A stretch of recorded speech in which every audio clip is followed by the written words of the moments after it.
Alright, and now leaving Nagasaki early in the morning, we make our way north to Osaka, or the Kansai region, and the first thing we kind of do is get lost inside the Osaka station. Osaka station is somewhat confusing because there are two stations named Osaka station. One is Shin Osaka and the other is regular Osaka, or just Osaka station. And the reason for that is one has the Shinkansen, or the bullet train, that actually stops through it, and the other doesn't. I believe that our hotel is actually at the one that didn't have the bullet train stopping at it, so we had to make our way to Osaka station. From there, we immediately went to our hotel, and here we do kind of a quick check into the hotel, drop off our luggage, do a little tour of the room.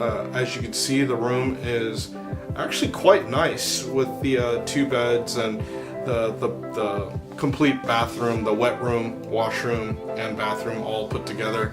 It's interesting. The only thing that we could probably complain a little bit about was the fact that we did ask for a non-smoking room, and you could totally smell the fact that someone was smoking in this room, or someone's have been smoking in this room, but I mean, you take what you can get, and the price was right. From the hotel, we go immediately to Shitteno-Ji Temple, and this temple is a place that I've never been to before, so I kind of just wanted to go there and see it and kind of show my younger sister what it is like in a different part of Osaka.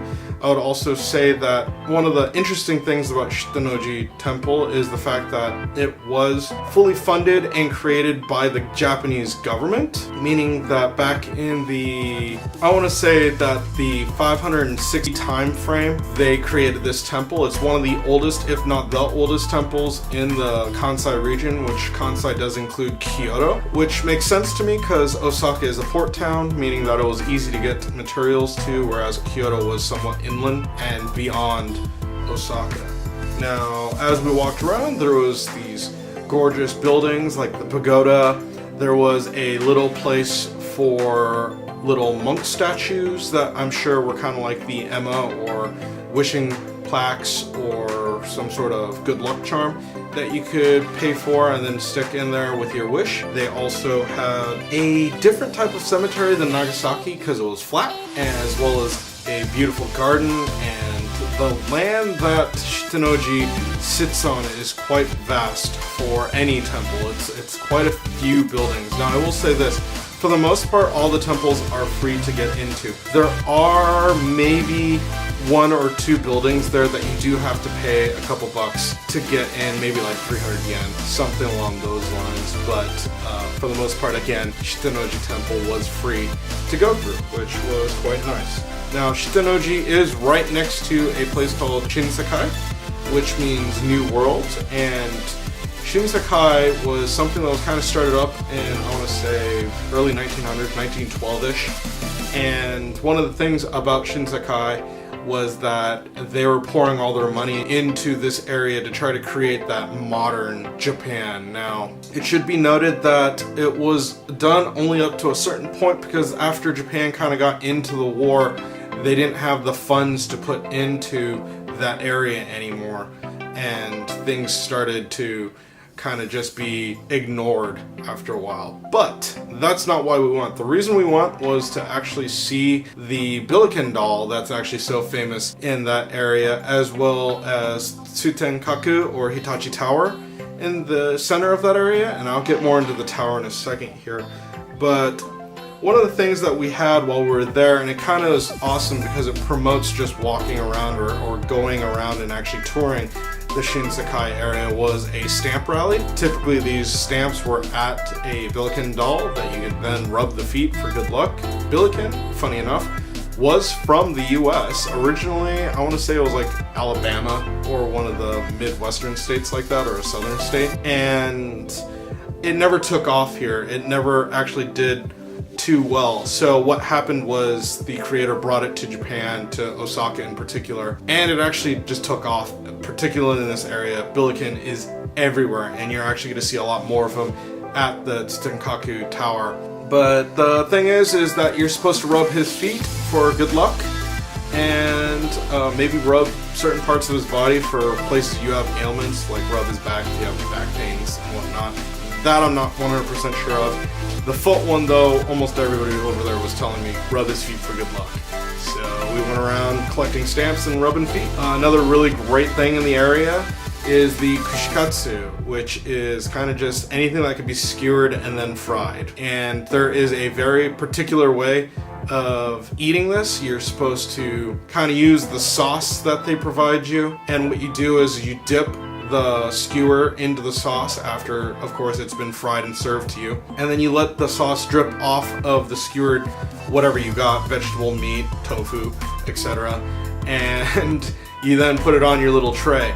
Now the reason you do this is because you want the fats off the oil of whatever was fried to kind of mix in with that sauce, and they reuse that sauce over and over again. This is just a very brief explanation of what it actually is, and it should be noted that there are probably other videos out there, particularly one from Arcadian Era, that they go into and explain that whole process a little bit more in depth, but because I don't really have too much video of it, I'm just going to kind of gloss over it. From there, let's go ahead and move right into the Tsutenkaku, or the Hitachi Tower. It is 103 meters tall. The observation deck is at the 91st meter. This is actually something that was renovated not so long ago, I think back in 2007-ish time frame, and before that it was only, I think, 63 meters tall, and it was actually torn down at one point in time during the war for materials and then rebuilt before being renovated and kind of trying to bring attention back to this part of Osaka.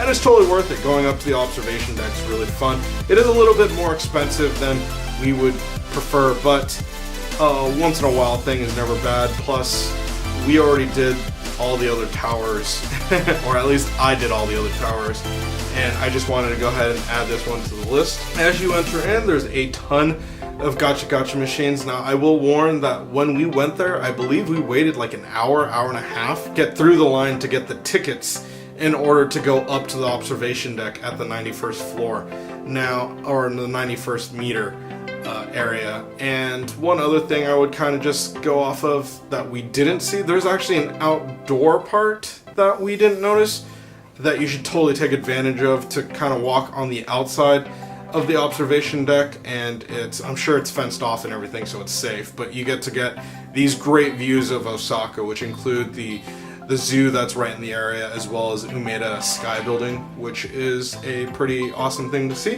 They had a ton of posters and knickknacks for you to kind of look at as you were going there. They also had a stamp rally that you could do inside the tower. Again, these stamp rallies are awesome, and they're really good for you to understand where you should be going and what you should be seeing. And part of that stamp rally was the Billiken, and as you can see, there's a ton of different Billikens all around the tower here, from the wish making or the omikuji, which is the fortune telling parts, and they had a ton of different little statues. One's based off of like Buddhist gods, one based off of anime characters, and you can kind of see them all over the place. Now, one of the cool things as you're going around is you do get to see dioramas of Osaka pre-Hitachi Tower, and the photos of them putting it up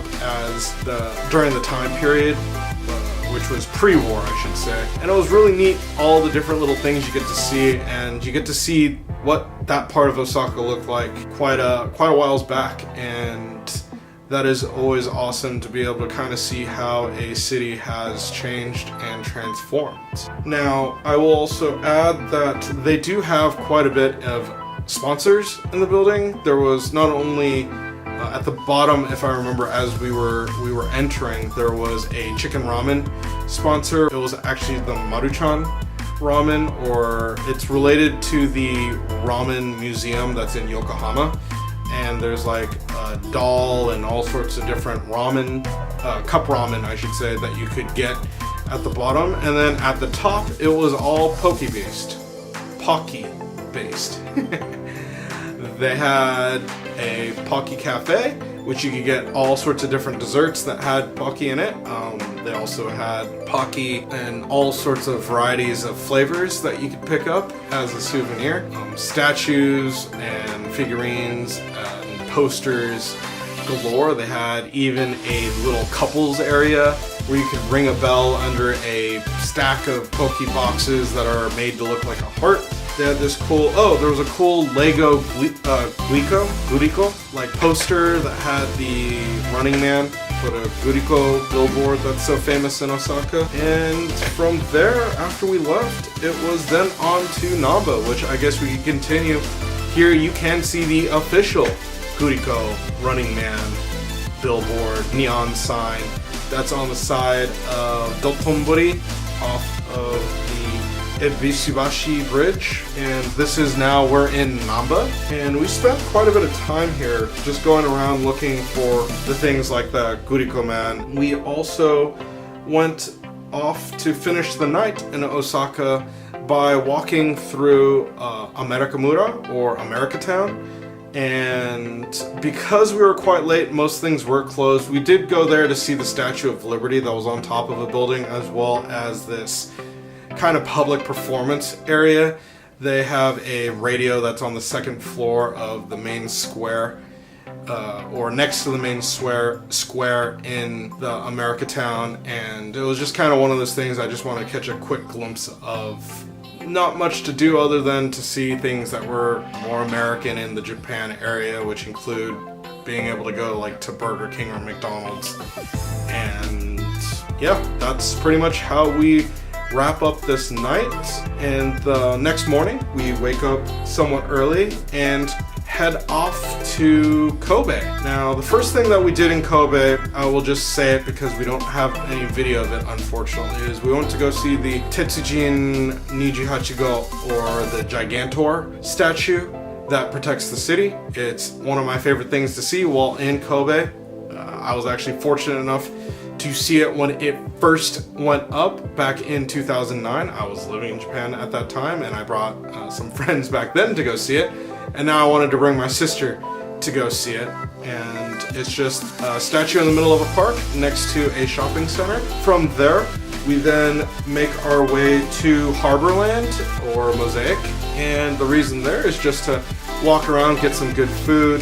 We saw things like the statues of the Anpan Man that were all over the place. They actually have art exhibits strewn around as well. They tell you where they were made, or who made them, and what university they were from. They had a bunch of different stores. There was a quick glance at the Anpan Man Museum, the Ferris wheel that was there, and a nuclear submarine warboat that was there. And that was pretty interesting. Quickly from there, we make our way over to the Kobe Tower, which is just right across kind of the pier or the harbor from Harborland or Mosaic. And going to Kobe Tower, again, like I said, for Tsutenkaku, we just added that tower to our list. I've been there many times before. I actually lost count how many times I've been to Kobe Tower. But here's the funny thing.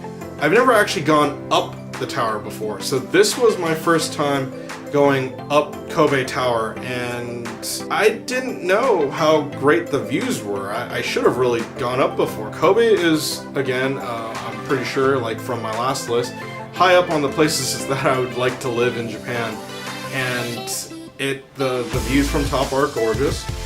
They had the first 3 levels on the ground floor were free for you to walk around. They had all sorts of different restaurants. They had tower food, meaning that they kind of make the food look like the tower. One of the coolest things that we got to do while we're at the top was kind of what you could do at most other towers now, and I admit that, but it's still always great to do. And that was the glass floor.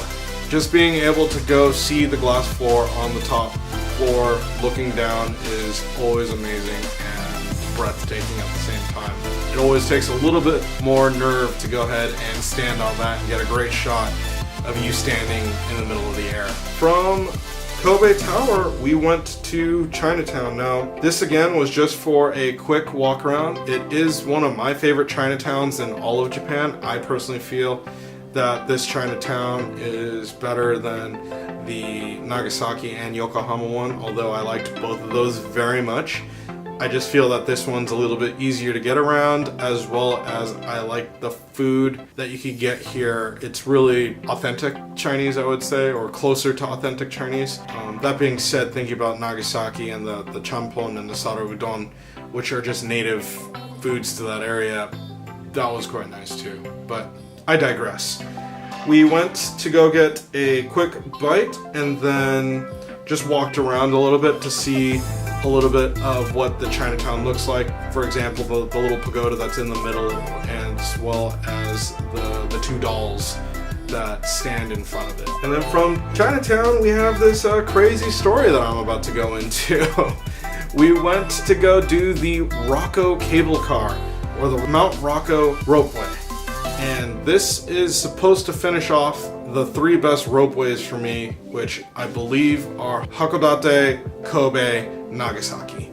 And I've never done this one before. I did do the Kobe ropeway, which is a little bit different than the Rokko ropeway. The Rokko ropeway actually starts by a cable car, and perhaps I should just begin with this.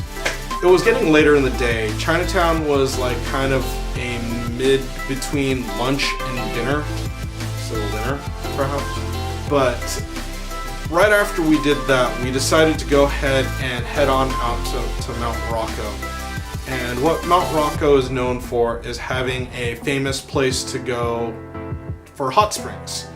Now, I didn't do enough research, and I'll wholeheartedly admit that up front before going, because what ended up happening was we went and got on from the train, got onto the bus, went to the cable car station, which you then take this great cable car up the mountain. It being autumn, Koyo season, you get this great view going up. The only thing that was worrying me was when I asked the gentleman for a round-trip ticket, the guy told me there is no round-trip ticket, it's only one way.